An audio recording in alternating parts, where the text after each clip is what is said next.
નમસ્કાર દર્શક મિત્રો, આજે આપણે એવા એક વિશિષ્ટ વ્યક્તિત્વને મળવા જઈ રહ્યા છીએ કે જે સાચા અર્થમાં હાક સુણી તારી કોઈ ના આવે તો એકલો જાજે રે, મુસાફિર ચાલ્યો જાજે રે.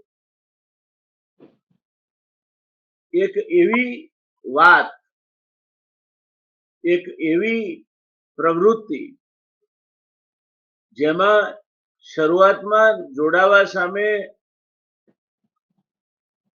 જેને અવરોધ કહેવાય એનો સામનો કરવો પડે, સ્વૈચ્છિક રીતે તૈયાર થતા લોકોને વાર લાગે, માનસિકતા બદલવી પડે, એ આખી વાતને એક ચળવળમાં પલટાવીને પોતાના જીવનનું ધ્યેય બિંદુ બનાવીને આ વ્યક્તિ આજે જેને આઇકોનિક ફિગર કહી શકાય, આ ક્ષેત્રના એક ધ્રુવતારક સમાન વ્યક્તિ કહી શકાય એવા ગરવા ગુજરાતી અને તળ સુરતી ભાઈ નિલેશભાઈ માંડલેવાળા ની સાથે આજે પરિચય કરાવો છે. આજની ચર્ચા કેટલાક શરૂઆતના મુદ્દાઓ પર જ આધારિત રહેશે. નિલેશભાઈ સાથે વિગતે વાત કરવી છે, પણ આ પૂર્વ ભૂમિકા તમે પચાવી લો. પછી નિલેશભાઈ ઓર્ગન ડોનેશન, અંગદાન ની પ્રવૃત્તિમાં એવા ગળા બૂટ છે કે હમણાં મારી ઓફિસમાં આવ્યા ત્યારે પણ જુનાગઢમાં કોઈ કિસ્સામાં એક ઓર્ગન ડોનેશન માટેનો કિસ્સો એ મોનિટર કરી રહ્યા હતા. એવા પ્રસંગે કે જ્યારે સામે પક્ષે કેટલાક મંગળ પ્રસંગો છે અને આમ છતાંય ફરજના એક ભાગરૂપે આ કાર્ય એવું છે. નિલેશભાઈએ મને કહ્યું કે અમારે રજા નથી હોતી, શુભ પ્રસંગ હોય કે અશુભ પ્રસંગ હોય, કુટુંબમાં એ બધું ચાલ્યા જ કરે. અમારું જે પ્રાથમિકતા છે એ પ્રાથમિકતા એ અંગદાન છે, અને અંગદાન થકી જીવતદાન આપવા માટેની આ જે ઝુંબેશ છે એના પ્રણેતા, એક વખત અશક્ય લાગતી આ ઝુંબેશ જેનો કાંઈક અંશે વિરોધ પણ થયેલો, એને બિલકુલ ઈશ્વર પ્રત્યર્થે વળગી રહીને માનવતાની આ અદ્ભુત પ્રવૃત્તિ કરનાર નિલેશભાઈને આપણે આવકારીએ છીએ. નિલેશભાઈ મારા વ્યક્તિગત હેસિયતથી અને અમારા રિયલ ડિબેટના દર્શક મિત્રો તરફથી હું આપનું હાર્દિક સ્વાગત કરું છું. આપે અમારા માટે સમય ફાળવ્યો, અમારી સાથે વાત કરવા માટે આપે સંમતિ આપી, એ માટે આપનો ખૂબ આભારી છું. અમારો પ્રયત્ન રહેશે હંમેશા, આજે નહીં કાયમી ધોરણે, તમે જે સારું કામ કરો છો એને વધારેમાં વધારે અમારાથી બનતું જે કંઈ ફૂલ લઈને ફૂલની પાંખડી રૂપે એને લોકો સુધી લઈ જવું, વધારે પ્રચલિત કરો. અને તમે જે કામ કરો છો એમાં પેલી ખિસકોલી દરિયામાં પોતે ભીની થઈને રેત ખંચાતી હતી એટલું કામ પણ મદદરૂપ થવું, એ અમારી ભાવના છે અને આપમાં જોડાયા છે માટે આપનું સ્વાગત છે. નિલેશભાઈ, આપને વિચાર ક્યાંથી આવ્યો આ જે અંગદાન વિશે? આજે તો આપ જાણીતા છો આ ક્ષેત્રે, અંગદાનની વાત આવે એટલે નિલેશભાઈ માંડલેવાલાનું નામ ના આવે તો નવાઈ પામવાનું. You have become an iconic figure. તો આ વિચાર ક્યાંથી આવ્યો? સાહેબ, દરેક વ્યક્તિના જીવનમાં કોઈક ને કોઈક એવી ઘટના ઘટતી હોય છે કે જે એના જીવનનું પરિવર્તન લાવતી હોય છે. મારા જીવનમાં પણ એક એવી ઘટના ઘટી કે મારા ફાધરની 1997માં કિડની ખરાબ થઈ, અને અમે જ્યારે બોમ્બેમાં ડોક્ટર ભરતભાઈ શાહને બતાવ્યું ત્યારે ભરતભાઈએ કીધું કે રિનલની એન્જિયોપ્લાસ્ટી કરવી પડશે. 97માં ફાધરની રિનલની એન્જિયોપ્લાસ્ટી કરાવી અને ત્યાર પછી 2004માં ડોક્ટર ભરતભાઈ શાહે જણાવ્યું કે નિલેશભાઈ હવે એ જે આપણે એન્જિયોપ્લાસ્ટી કરી હતી એ ફેલ થઈ ગઈ છે અને હવે આપણી પાસે બે ઈલાજ છે, ક્યાં તો ડાયાલિસિસ અને ટ્રાન્સપ્લાન્ટ. બીજાના પરિવારમાં જેમ પરિવારમાંથી કિડની આપવાની વાત થતી હોય એ રીતે મેં અને મારા બ્રધર જે યુએસએ રહેતા હતા એ બંને કીધું મારા ફાધરને કે અમે અમારી કિડની તમને આપીએ. મારા ફાધરે ના પાડી કે તારી ઉંમર નાની છે, તારા બાળકો નાના છે અને પરિવારમાં સમગ્ર જવાબદારી તારા ઉપર છે, તો હું ડાયાલિસિસ પર જ રહીશ. હું મારા ફાધરને ડાયાલિસિસ માટે 2004માં અઠવાડિયામાં 2 વખત હોસ્પિટલમાં લઈને જતો હતો ડાયાલિસિસ કરાવવા માટે. અને ત્યાં વેઇટિંગ રૂમની અંદર બીજા પરિવારોની સાથે વાતચીત થતી ત્યારે જાણવા મળતું કે તમે કોણ છો, તમારે ત્યાં કોણ ડાયાલિસિસ કરાવી રહ્યા છે, કેટલા વખતથી ડાયાલિસિસ થાય છે. ત્યારે જોયું કે ખૂબ સામાન્ય પરિવારના લોકો પણ ડાયાલિસિસને માટે આવતા હતા. ઘણી નાની ઉંમરના વ્યક્તિઓ પણ ડાયાલિસિસ માટે આવતા હતા. અને ડાયાલિસિસની શું પીડા હતી એ અમે તો સારી રીતે જાણતા જ હતા. તો આવા જે વ્યક્તિ કે જે પરિવારમાંથી કોઈ કિડની નથી આપી શકતું અન્ય કોઈ કારણોસર, તો શું આવા વ્યક્તિએ લાઈફ ટાઈમ પોતે ડાયાલિસિસ પર પોતાનું જીવન વ્યતીત કરવાનું? ડાયાલિસિસથી ક્વોન્ટિટી લાઈફ મળે અને ટ્રાન્સપ્લાન્ટથી એને ક્વોલિટી લાઈફ મળે, પરંતુ પરિવારમાંથી ન આપી શકાય તો શું? આ વિચાર એ ડાયાલિસિસ સેન્ટરના વેઇટિંગ રૂમમાં મને હંમેશા આવતો રહેતો કે આવા વ્યક્તિઓને માટે કંઈક કરવું છે, પરંતુ શું કરવું, કેવી રીતે આગળ વધવું એની દિશા નહોતી મળતી. 2004-05માં જો ચેમ્બર ઓફ કોમર્સમાં ઓનરરી સેક્રેટરી હતો તે વખતે ઘણા બધા વ્યક્તિઓની મુલાકાત થતી હતી અને એવી જ એક મુલાકાત તે વખતના ગુજરાત ચેમ્બર ઓફ કોમર્સના પ્રમુખ શ્રી ચીનુભાઈ શાહની સાથે થઈ. ચીનુભાઈ અમારે ચેમ્બરની મુલાકાતે આવ્યા હતા. એમની સાથે એક અનૌપચારિક વાતચીતમાં કિડની અંગેની ચર્ચા થઈ અને એમણે કીધું કે નિલેશભાઈ, તમે કિડની વિશે આટલું બધું જાણો છો, આટલું બધું કરવા માંગો છો, તો તમે અમારી સંસ્થામાં જોડાઓ, ઇન્ડિયા રિનલ ફાઉન્ડેશનમાં. એમણે મને ઇન્ડિયા રિનલ ફાઉન્ડેશનમાં એડવાઇઝરી બોર્ડમાં લીધો. પરંતુ એમની સંસ્થા કામ કરતી હતી પ્રિવેન્શનને માટે, કે કિડની ખરાબ ન થઈ જાય એને માટે શું કરવું. જ્યારે મારો ધ્યેય અલગ હતો કે જે લોકોની કિડની ખરાબ થઈ ગઈ છે એને નવું જીવન કેવી રીતે આપી શકાય. એટલે મેં શરૂઆતમાં સુરતના દરેક આઈસીયુના કોન્ટેક્ટ કરવાના શરૂ કર્યા, ન્યુરોસર્જન ફિઝિશિયનના કોન્ટેક્ટ કરવાના શરૂ કર્યા કે જ્યારે પણ કોઈ બ્રેન ડેડ વ્યક્તિ હોય તો એની જાણકારી તમે અમને આપો તો એનું ઓર્ગનના અમે ડોનેશન કરાવી શકીએ. કારણ કે આપણા દેશમાં 1994માં છોટા હ્યુમન ઓર્ગન ટ્રાન્સપ્લાન્ટ એક્ટ બન્યો હતો અને 1997માં અમદાવાદની ઇન્સ્ટિટ્યૂટ ઓફ કિડની ડિસીઝ અને રિસર્ચ સેન્ટરમાં પહેલું કેડેવરિક કિડનીનું ટ્રાન્સપ્લાન્ટ થયું હતું. અને ત્યાર પછી ગુજરાતમાં કેડેવરિક કિડની ટ્રાન્સપ્લાન્ટમાં કોઈ પ્રગતિ થઈ નહોતી. એટલે આપણે થયું કે જો આપણે આવા બ્રેન્ડેડ વ્યક્તિના અંગોના દાન કરાવીએ તો આખા દેશમાં અને ગુજરાતના દરેક કિડની નિષ્ફળતાના દર્દીઓને એનો ફાયદો થઈ શકે. અને જાન્યુઆરી 2006માં અમે સુરતથી સૌ પ્રથમ વખત કિડનીનું દાન કરાવ્યું.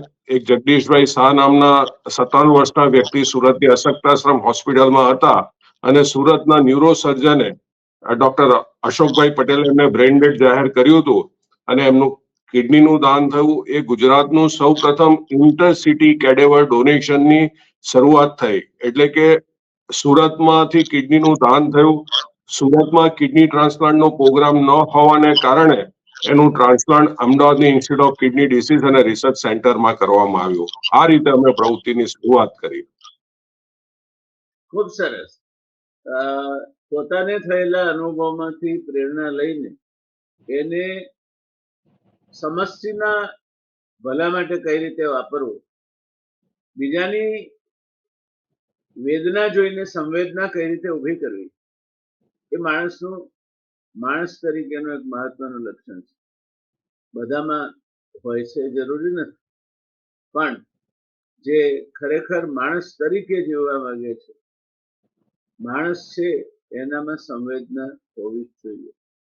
માણસ અને માણસ બે વચ્ચે ફેર પાડવો હોય તમારે તો જેનામાં સંવેદના છે તે માણસ, બાકી તો મનુષ્ય રૂપેણ મૃગાશ્ચરંતી, પશુઓ પણ માણસ રૂપે ફરે છે એમ કહી શકાય. એટલે આપે જે પ્રેરણા મેળવી અને ઘરમાંથી જે કેસ ઉદ્ભવ થયો અને ત્યાર પછી આપણને આગળ લઈ ગયા એ માટે અભિનંદન. આજે તો આપણે સુરતને એના માટે ગૌરવ અપાયું છે, પણ ખૂબ સારી વાત થઈ. નિલેશભાઈ, આ કિડની ટ્રાન્સપ્લાન્ટેશન થી શરૂ થયું. એ વખતે કિડની ટ્રાન્સપ્લાન્ટેશન પણ બહુ મોટી વાત ગણાતી હતી અને કિડની ટ્રાન્સપ્લાન્ટેશન થયા પછી માણસ બચે કે ના બચે, શું અસર થાય, ખૂબ જોખમી, ખૂબ ખર્ચાળ. આપણા ઋષિતુલ્ય ડોક્ટર હરગોવિંદ દ્વિવેદી સાહેબે આ શરૂઆત કરેલી અને એ શરૂઆતને વેગ આપવામાં આપના જેવા સમાજ પ્રત્યે જાગૃત અને સમાજનું ઋણ ચૂકવવા તત્પર એવી વ્યક્તિત્વનો બહુ મોટો ફાળો છે. તો આપે આ જે વાત કરી, કિડનીની વાત કરી, તો બ્રેન ડેડ વ્યક્તિ હોય એના અંગોમાંથી માત્ર કિડની જ કામ આવે કે બીજા કોઈ અંગો પણ કામ આવે? સાહેબ, બ્રેઇન ડેડ વ્યક્તિના જે જુદા જુદા અંગો છે, જે સોલિડ ઓર્ગન્સ છે, જેવા કે કિડની, લીવર, હૃદય, ફેફસા, પેનક્રિયાસ, નાનું આંતરડું, દરેક અંગોનું દાન થઈ શકે છે. આપણે કિડનીની વાત કરીએ 2006માં, ત્યારે ગુજરાતમાં ફક્ત કિડનીનું જ ટ્રાન્સપ્લાન્ટ થતું હતું. પરંતુ આપના માધ્યમથી હું જણાવીશ કે ગુજરાતમાં 2006માં લીવરનું ટ્રાન્સપ્લાન્ટ થતું નહોતું. અમે લોકોએ સુરતથી ફેબ્રુઆરી 2006માં પહેલું લીવરનું, કિડનીની સાથે પહેલું લીવરનું પણ દાન કરાવ્યું અને ગુજરાતનું પહેલું એ લીવરનું ડોનેશન હતું. અત્યારે ગુજરાતમાં લીવરનું ટ્રાન્સપ્લાન્ટ થતું ન હોવાને કારણે આ લીવરને હૈદરાબાદમાં મોકલવામાં આવ્યું. એ જ રીતે 2015માં ગુજરાતમાંથી સૌ પ્રથમ હૃદયનું દાન સુરતથી કરાવ્યું.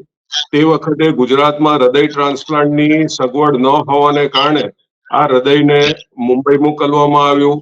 2018માં 2016માં ગુજરાતમાં સૌ પ્રથમ વખત હાડકાનું દાન પણ સુરતથી કરવામાં આવ્યું. 2019માં ગુજરાતમાંથી સુરતથી સૌ પ્રથમ વખત ફેફસાનું દાન કરવામાં આવ્યું. ગુજરાતમાં ફેફસાનું ટ્રાન્સપ્લાન્ટ થતું ન હોવાને કારણે આ ફેફસાને બેંગ્લોર મોકલવામાં આવ્યા. 2021માં દેશમાં સૌ પ્રથમ વખત સૌથી નાની ઉંમરના બાળકના બંને હાથના દાન એ પણ સુરતથી કરવામાં આવ્યા. એટલે જે અમે યાત્રા 2006માં કિડનીના દાનથી શરૂ કર્યું હતું, એ પછી લીવર, પેનક્રિયાસ, હૃદય, ફેફસા, નાનું આંતરડું અને હાથના દાન સુધી આજે આ વિસ્તરી ચૂક્યું છે. આજે દરેકે દરેક અંગોના, જે આપણા ઇન્ટરનલ ઓર્ગન્સ છે, અને એ દરેકે દરેક અંગોના દાન થાય છે. એની સાથે એક્સટર્નલ ઓર્ગન્સ, જે આપણું આ હાથ જે કહેવાય, એના દાનની શરૂઆત પણ આપણે ગુજરાતમાં થઈ ચૂકી છે. ધન્યવાદ. દર્શક મિત્રો, પહેલા ગુજરાત બહાર લઈ જવું પડતું હતું કે તમારે લીવર ટ્રાન્સપ્લાન્ટેશન કરવું હોય, હાર્ટ ટ્રાન્સપ્લાન્ટેશન કરવું હોય, તે નિલેશભાઈએ કહ્યું તે પ્રમાણે, અને એ લઈ જવામાં કેટલાક પ્રશ્નો પણ હતા. ત્યાં સુધી લીવર કે હાર્ટ સલામત પહોંચે, બગડી ના જાય, એ પ્રત્યારોપણ કરવા માટે યોગ્ય રહે, એટલે અનેક પ્રકારની કાળજીઓ લેવાતી. તેની વાત આપણે નિલેશભાઈ સાથે પછીથી કરીશું. પણ કથામાં ગયા હશો તમે, તો કથામાં ઘણીવાર એવું કહેવામાં આવે છે કે ઢોરની તો ચામડી પણ જોડા બનાવવા માટે કામ આવે છે. માણસનું શરીર કોઈ કામનું નથી એના ગયા પછી.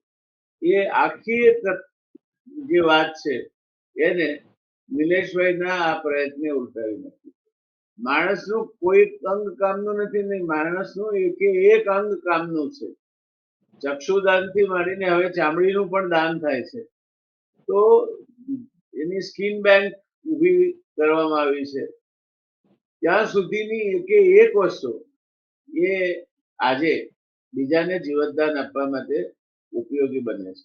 નિલેશભાઈ જે કહ્યું એ પ્રમાણે, નિલેશભાઈ આ જે આપણે વર્ણન કર્યું એ પ્રમાણે તો એક બ્રેન ડેડ માણસ હોય એના પાસેથી જે અવયવો પ્રાપ્ત થાય એના કારણે એક કરતા વધારે માણસોને સ્વસ્થ અને ધબકતું જીવન પ્રાપ્ત થાય.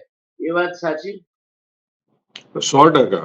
આજે એક બ્રેન ડેડ વ્યક્તિના અંગદાનથી 8 થી 9 વ્યક્તિને નવજીવન મળી શકે છે. જો બધા જ એના ક્વોલિટી ઓર્ગન્સના ડોનેશન કરવામાં આવે તો 8 થી 9 વ્યક્તિના નવજીવન મળી શકે છે. સાહેબ, હું તમારા માધ્યમથી લોકોને જણાવીશ કે આજે અમે સુરતથી જે અંગદાન કરાવ્યા છે, એક 2.5 વર્ષના બાળકના મલ્ટિપલ ઓર્ગન્સના ડોનેશન, જેમાં કે કિડની, લીવર, હૃદય, ફેફસા અને નેત્રોનું દાન થયું હતું. આ ઘણામાં હૃદય, ફેફસા અને એની સાથે પેન્ક્રિયાસનું દાન પણ થાય છે. હવે તો નાનું આંતરડાનું પણ દાન થઈ ગયું. એટલે જે ઓર્ગન્સની ક્વોલિટી સારી હોય અને સામે રિસિપિયન્ટ પણ હોય, કારણ કે પેન્ક્રિયાસ અને ઇન્ટેસ્ટાઇન દરેક વખતે ડોનેશન નથી થઈ શકતા, અને હૃદય અને ફેફસાને માટે ઘણા બધા ટેસ્ટ કરવાના હોય છે. એમાં જો ક્વોલિટી ઓર્ગન્સ હોય તો જ એનું ડોનેશન થઈ શકે છે. એટલે આજે એક બ્રેન્ડેડ વ્યક્તિ 8 થી 9 વ્યક્તિઓને નવું જીવન આપી શકે છે અને ક્વોલિટી લાઈફ મળે છે. અમે આટલા 20 વર્ષનો જે અમારો અનુભવ છે એમાં જોયું છે કે કિડની હોય, લીવર હોય, હૃદય હોય કે ફેફસાનું ટ્રાન્સપ્લાન્ટ હોય, એ બધા આજે ખૂબ સારું જીવન જીવી રહ્યા છે. હું તમારા માધ્યમથી શ્રોતાઓને, દર્શકોને જણાવીશ કે અમે જે હૃદયના ટ્રાન્સપ્લાન્ટ 2015માં ગુજરાતનું પહેલું હૃદયનું જે ટ્રાન્સપ્લાન્ટ થયું તે મુંબઈમાં ટ્રાન્સપ્લાન્ટ કરવામાં આવ્યું હતું એક 57 વર્ષના ભાઈમાં. આજે એ વ્યક્તિ પોતાની નોર્મલ લાઈફ જીવી રહ્યા છે. આજે ટ્રાન્સપ્લાન્ટને 8 વર્ષ ઉપરનો સમય થઈ ગયો. 2017માં એક 14 મહિનાના બાળકનું હૃદય એક મુંબઈની 3.5 વર્ષની દીકરીમાં ટ્રાન્સપ્લાન્ટ કરવામાં આવ્યું હતું. આજે એ દીકરી પણ નોર્મલ લાઈફ જીવી રહી છે. એ જ રીતે 2017માં એક 22 વર્ષના યુવાન અને એક 28 વર્ષના યુવાનમાં હૃદયના ટ્રાન્સપ્લાન્ટ કરવામાં આવ્યા. એ યુવાન પણ સારી લાઈફ જીવી રહ્યો છે. 2019માં જે ગુજરાતનું પહેલું ફેફસાનું ટ્રાન્સપ્લાન્ટ અમે બેંગ્લોર ખાતે કર્યું હતું, એ ભાઈ પણ આજે નોર્મલ લાઈફ જીવી રહ્યા છે.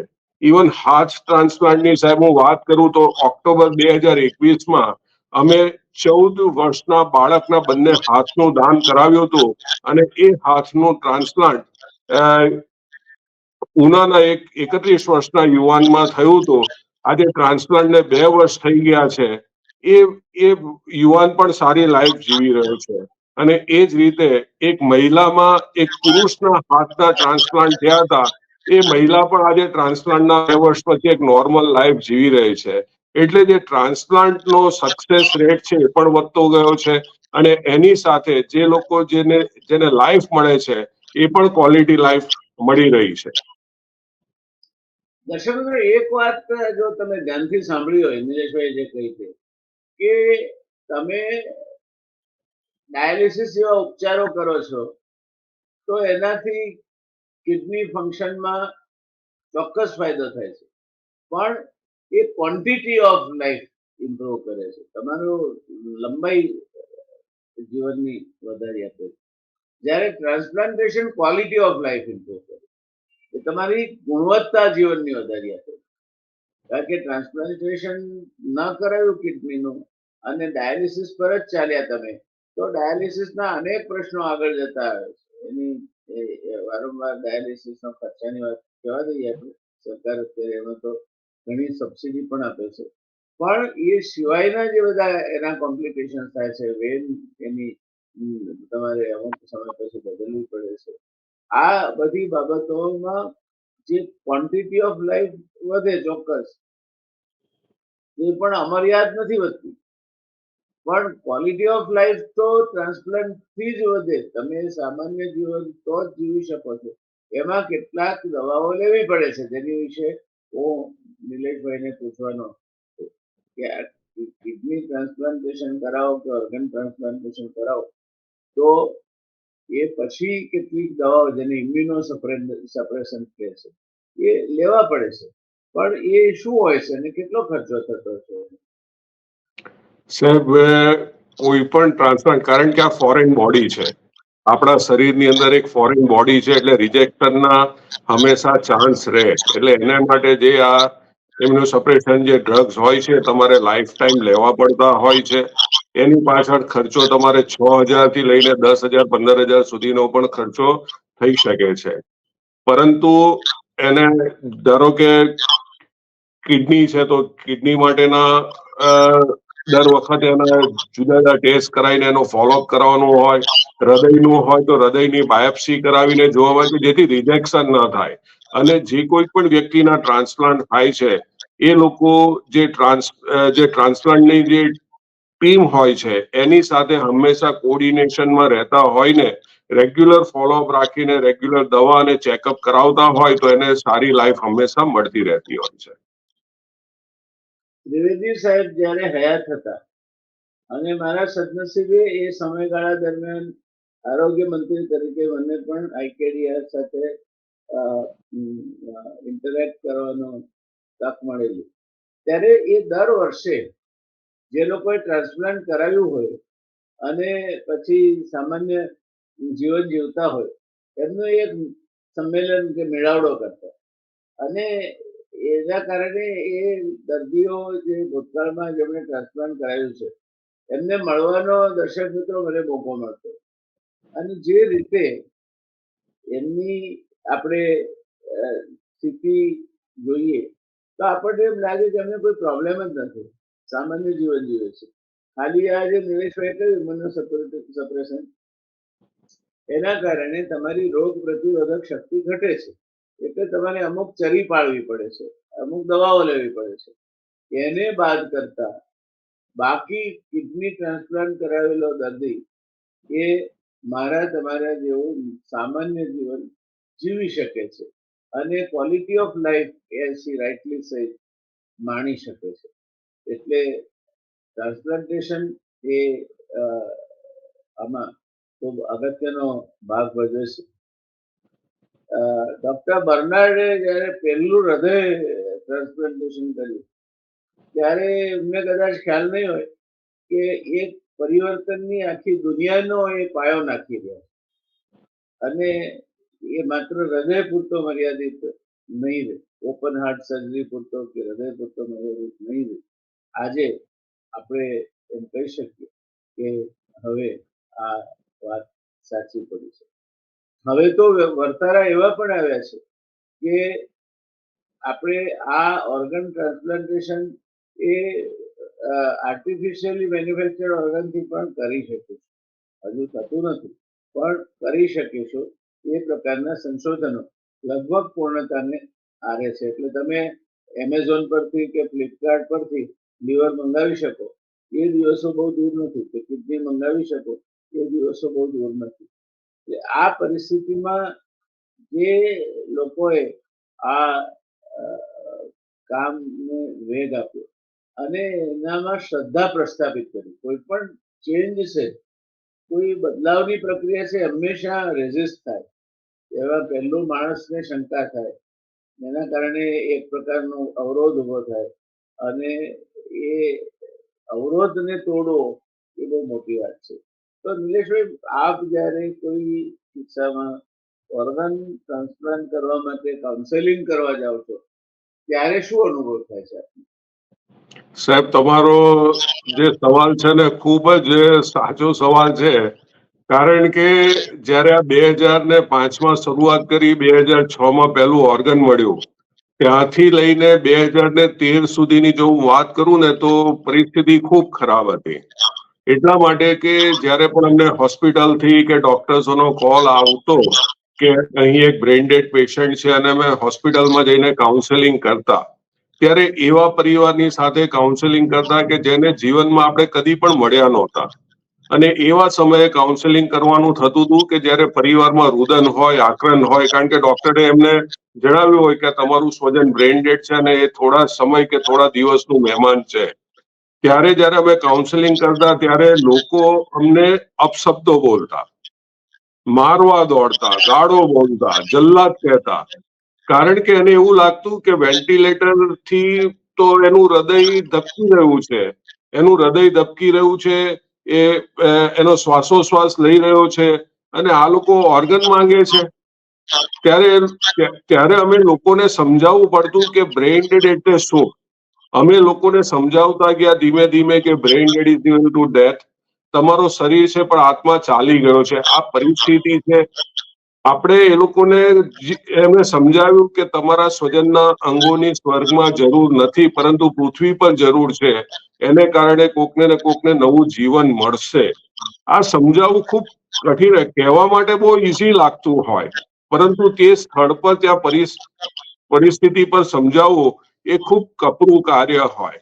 લોકોનો ગમે તેટલો અમારી સામેનો વિરોધ આવતો હતો, તકલીફો થતી હતી, પણ અમે લોકો ત્યાં ડટે અડીને કામ કર્યું, કારણ કે અમારું મકસદ એક જ હતું કે આપણા દેશમાં જે દર વર્ષે લાખો દર્દીઓ સમયસર અંગો ન મળવાને કારણે મૃત્યુ પામે છે, એને નવજીવન કેવી રીતે આપવું. અને ધીમે ધીમે એમાં અમને સફળતા પણ મળતી ગઈ. તમે જે આગળ વાત કરી કે ઘણા બધા વિરોધ વંટોળ પણ આવ્યા, એ પણ ખૂબ સાચું છે, પરંતુ એમાં અમને એક ગુરુ મંત્ર મળ્યો હતો ડોક્ટર એચ.એલ. ત્રિવેદી સાહેબનો. હું 2006 થી ત્રિવેદી સાહેબને રેગ્યુલર મારે મળવાનું થતું. મહિનામાં મારે 2 વખત અમદાવાદ આઈકેડીઆરસી આવવાનું થતું, જ્યારે પણ ટ્રાન્સપ્લાન્ટ થાય ત્યાર પછી. તો હું સાહેબને મળતો, એમનો આશીર્વાદ લેતો. ત્યારે સાહેબે મને 2007માં એક ગુરુ મંત્ર આપ્યો હતો. એમણે કીધું કે નિલેશ, તું જે આ કાર્ય કરે છે તો ઘણા બધા પથ્થરો તારા ઉપર પડશે, પણ એની ચિંતા ન કરતો, એના સીડી બનાવીને ઉપર ચડતો જજે. ત્યારે સાહેબ શું કહેવા માંગતા હતા ને એનો મર્મ ત્યારે નહોતો સમજાયો, પણ ધીમે ધીમે ધીમે જેમ જેમ હું પ્રવૃત્તિમાં આગળ વધતો ગયો તેમ મને એનો મર્મ સમજાવતો ગયો કે સાહેબ શું કહેવા માંગે છે. એટલે આજે પણ ઘણી વખત એવી તકલીફો આવે ત્યારે હું ત્રિવેદી સાહેબને મનોમન યાદ કરીને એમના આશીર્વાદ મેળવી લઉં છું. અને એમણે જે આપણને એ કર્યું છે, કારણ કે એમનું જીવન જે હતું એ લોકોની સેવા માટેનું જીવન હતું.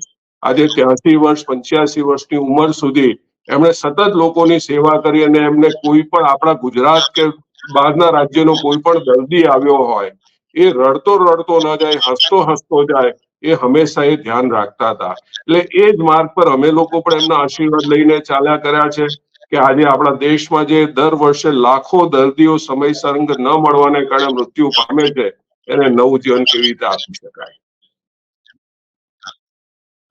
દર્શક મિત્રો, ત્રિવેદી સાહેબ ના પરિચયમાં હું આરોગ્ય મંત્રી બન્યો પછી આવ્યો એવું નથી. ત્રિવેદી સાહેબના પરિચયમાં હું આરોગ્ય મંત્રી બન્યો એના ઘણા સમય પહેલા આવ્યો હતો. એક સન્માન સમારંભમાં મારે ત્રિવેદી સાહેબના જવાનું થયેલું, અને મારો સ્વભાવ છે કે જે વ્યક્તિના સન્માન સમારંભમાં જવાનું એના વિશે અર્થથી ઇતિ સુધી બધું જાણવું અને રેલેવન્ટ વાત કરવી, ગમે તે જઈને બોલીને પાછા આવતા રહેવું તેવું નહીં. એ દરમિયાનમાં મેં જે જાણ્યું ત્રિવેદી સાહેબ વિશે, એ જાણ્યા પછી મને લાગ્યું કે કદાચ આપણે જે વેદકાળના ઋષિઓ છે એમના વિશે તો સાંભળ્યું છે, પણ કળિયુગના ઋષિ જોવા હોય તો એ હરિગોવિંદ લક્ષ્મીશંકર ત્રિવેદી અને એનું કમિટમેન્ટ એમનું ત્યાં સુધી કે પોતાના ઘરનું ફર્નિચર વેચ્યું કે જે કંઈ વેચાણ થયું એમાંથી એમણે પોતાની માના નામે થિયેટર બાંધ્યું, કોન્ફરન્સ રૂમ અથવા તો જેને આપણે સભાખંડ કહીએ છીએ. છેલ્લો જીવનનો છેલ્લામાં છેલ્લી મિનિટ સુધી એ જ્યારે માંદા હતા ત્યારે પણ બાજુમાં રહેતા હતા, અને એમને મળવા જઈએ ત્યારે વાત તો આ જ હોય બધી. એમની પાસે ક્યારેક પ્રાંજલ મોદી બેઠા હોય, તો ક્યારેક બીજા કોઈ કિડનીના નિષ્ણાત ડોક્ટર બેઠા હોય, પણ વાત એમની આ જ હોય કે પેલા દર્દીનું શું થયું, પેલાનું શું થયું. એમને એક ખૂબ ઉમંગ હતો કે પેન્ક્રિયાસમાં સ્ટેમ સેલ ટ્રાન્સફર કરીને ડાયાબિટીસમાંથી માણસને મુક્તિ આપે. એમાં એ ઘણું બધું આગળ વધ્યા હતા. કમનસીબે એમની પાસે સમય નહોતો. એવા ત્રિવેદી સાહેબના દીક્ષિત કહી શકાય. હું નિલેશભાઈને ડોક્ટર ત્રિવેદી સાહેબના દીક્ષિત કહું. અને સંસ્કૃતમાં એક કહેવત છે કે પુત્રાત શિષ્યાત ઈચ્છેત પરાજય. પુત્ર અને શિષ્ય એવા પાકવા જોઈએ જેનાથી પિતા અથવા ગુરુ ઓળખાય. નિલેશભાઈ જે રીતે કાર્ય કરી રહ્યા છે તે જોતા મને વિશ્વાસ છે કે એક દિવસે ડોક્ટર ત્રિવેદી સાહેબનું નામ આજે પણ એમણે ઉજળું કર્યું છે, પણ એક દિવસે એ ધ્રુવ તારક સમૂહ ઉજ્જવળ તેજ એમના કાર્યને કારણે ડોક્ટર હરિગોવિંદ ત્રિવેદીને પામતું હશે, એમાં મને કોઈ શંકા નથી. નિલેશભાઈની એક બીજી વાત છે, નિર્ધાર. જે અડગ મનનો માણસ છે એને હિમાલય પણ નડતો નથી. એ એ એ નક્કી કરે કે મારે હિમાલય ચડવો છે તો હિમાલય પણ નડતો નથી. હિમાલય ચડતા પહેલા તેનઝિંગ અને હિલેરી એ લોકો ઘણી વખત ફેલ થયા હતા. પહેલી જ વખત ગયા ને એવરેસ્ટ એમ નતું કે ગાઈ જાવ તો તમારી જ રાહ જોઉં છું. મુશ્કેલીઓ આવે છે અને મુશ્કેલી માણસના જીવનમાં આવે ત્યારે એની સામે ટક્કર લઈને પોતાના નિર્ધારથી આગળ વધનાર માણસ જ જીવનમાં પોતાનું નામ ઉજળું કરી દે છે. નિલેશભાઈ એવું કંઈક કર્યું છે. નિલેશભાઈ તમે કઈક નિયમ લીધો તો કે અમુક ડોનેશન નહીં થાય ત્યાર સુધી કઈ કાપે બાધા લીધી હતી કેવું કઈ હતું? સાહેબ, ઓર્ગન ડોનેશન નું જે કાર્ય છે લોકોને જનજાગૃતિ લાવવા માટેનું કાર્ય છે. અમે છેલ્લા 20 વર્ષથી સમાજમાં બ્રેઇન ડેડ એટલે શું, કયા કયા અંગોનું દાન થઈ શકે એની જનજાગૃતિ ફેલાવતા રહ્યા. લોકોના મનમાં અજ્ઞાનતા, ડર અને ધાર્મિક ગેરમાન્યતા હતી એ દૂર કરતા રહ્યા. એને કારણે લોકો અંગદાનનું મહત્વને સમજે. એટલે અમે એવું નક્કી કર્યું કે આ તો આપણે કન્ટિન્યુ સમાજમાં 24/7 365 દિવસ આપણે આ જાગૃતિ તો ફેલાવીએ છીએ, પરંતુ આપણે કોકને મળવા જઈએ તો એ વ્યક્તિ આપણને હંમેશા ચાની ઓફર કરતો હોય છે કે ચા કે કોફીની ઓફર કરતો હોય છે. તો 1 to 1 પણ એને અંગદાનની માહિતી કેવી રીતે આપવી, એને માટે અમે લોકો એવું પ્રણ લીધું કે જ્યાં સુધી 1111 અંગો અને ટીસ્યુના દાન ન થાય ત્યાં સુધી ચા અને કોફી નહીં PV.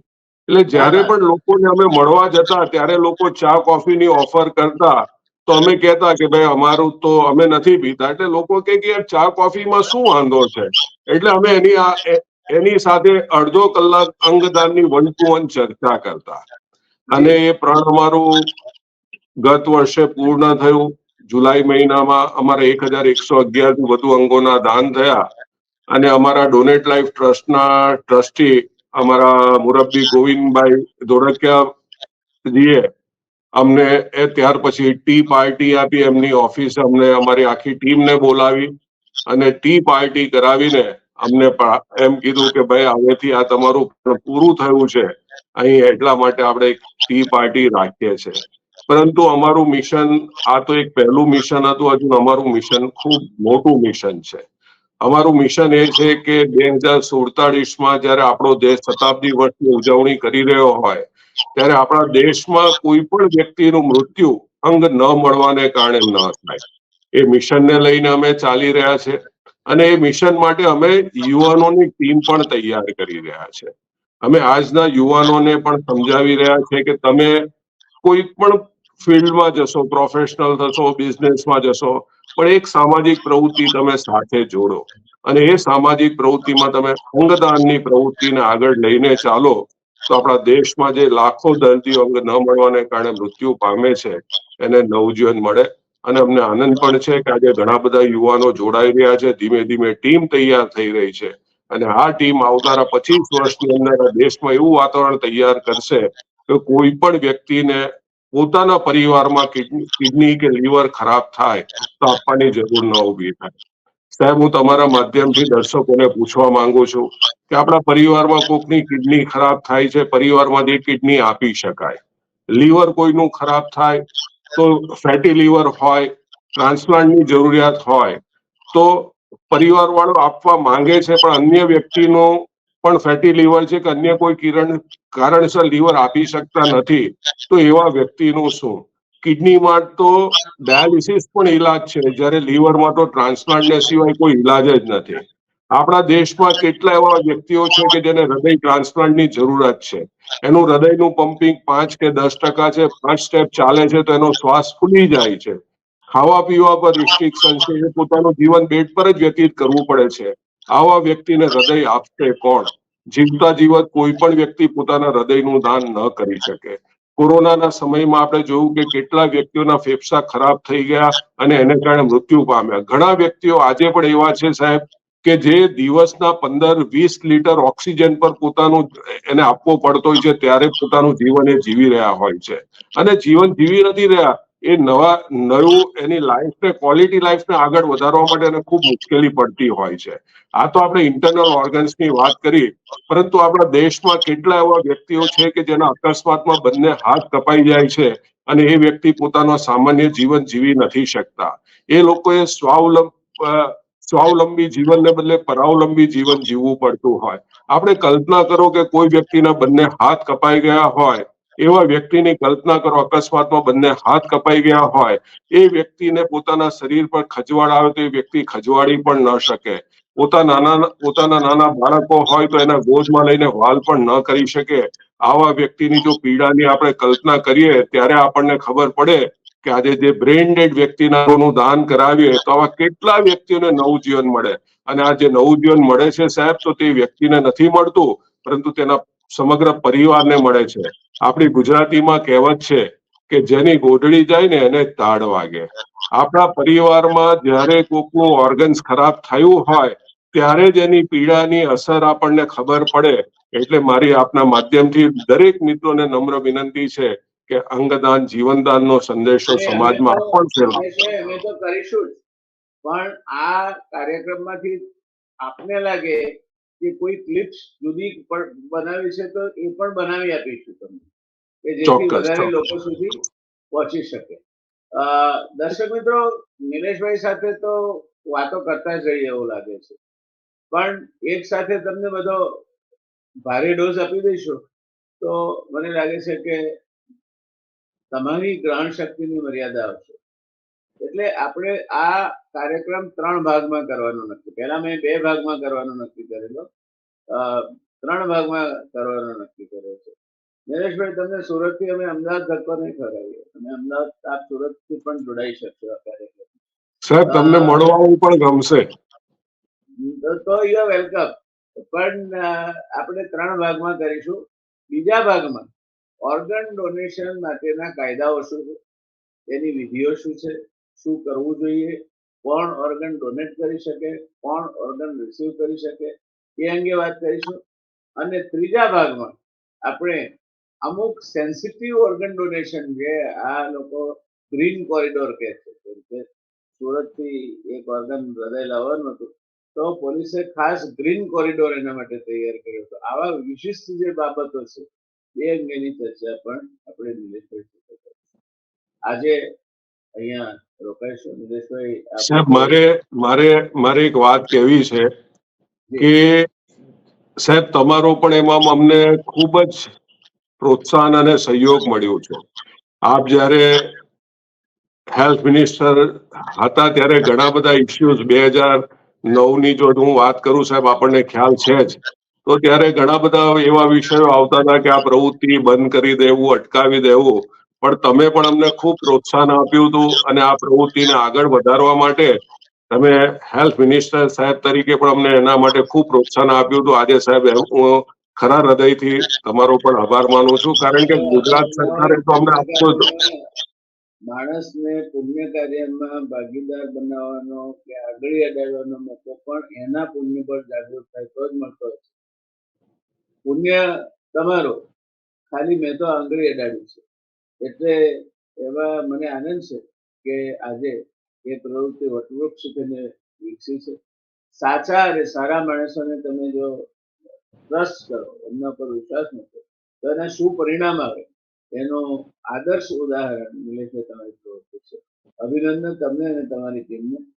Govindbhai, thank you sir. એ પણ એક આનંદની વાત છે.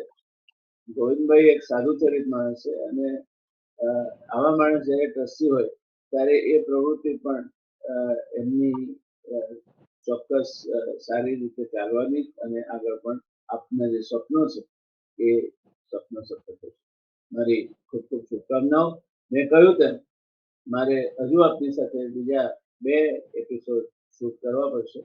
આપ એમાં સહકાર આપશો એ વિનંતી સાથે આજની આપણી આ ચર્ચાને અહીંયા વિરામ આપીએ છીએ. મળીશું ફરી એક નવી વાત આગળની ચર્ચા માટે. જેમને કિડની લીવરથી માંડીને કોઈ પણ અંગ બદલાવાનું છે અથવા કોઈ પણ અંગની તકલીફ છે એ દર્શક મિત્રો જે આ જે એપિસોડ જોતા હોય એ બીજાઓને પણ મોકલે. આ પુણ્યનું કામ છે.